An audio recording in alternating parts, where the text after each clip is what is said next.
Continuing on in regards to this area in this region, we're going to talk about a couple of other areas that can give you a problem and an issue as well.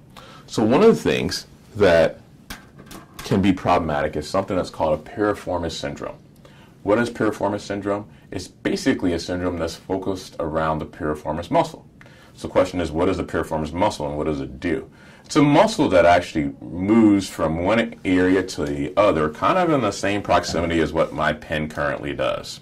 Meaning it crosses from the sacrum across a component of this portion of the bone and then it connects into the aspect of the hip in this region.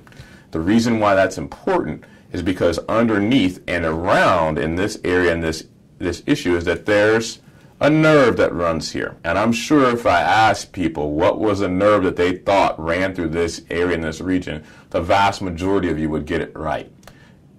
It's the sciatic nerve.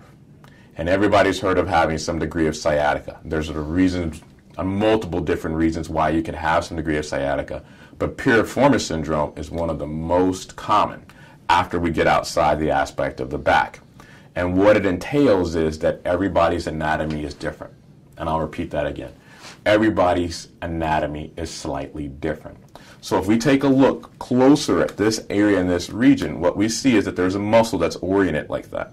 However, we can have a nerve that runs in a whole host of different ways. It can run, as I first showed, it can run from underneath the area of the muscle. It can run on top of the area of the muscle. It can actually run through the muscle, and it can be split. The nerve itself can be split in regards to above, below, or in between. So why is that important? The reason why it's important is because if that muscle becomes inflamed, if it becomes tensed, if it actually starts to cause some degree of pressure, that pressure can be directly related and applied to the area of the sciatic nerve. And that can cause you pain not only present in your buttock, but also going down your leg. So normally the question I get is, well, that doesn't sound pleasant at all. How can I tell if I'm having something like a piriformis syndrome? The way you can be able to tell is the vast majority of people that have pain that's present in their buttock, and when they sit for a prolonged period of time, it makes the pain worse. It's almost classic for having piriformis syndrome. And so after that, I have patients that say, well, that sounds like me. What can we do about it? What we can do about it is actually to give you give you medication directly into the muscle itself. And so the way we're able to do that is we take a live x-ray, we see the path of how this actually is running, and depending on if you do not have a contrast allergy, we give you some medication that mimics this exact same path. We can see the muscle when we highlight it and give a little bit of dye to that area in that region.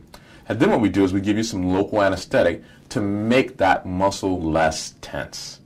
And if we see enough improvement over a period of time, we can be able to give you a different type of medication that can make that muscle relaxed for a much prolonged period of time.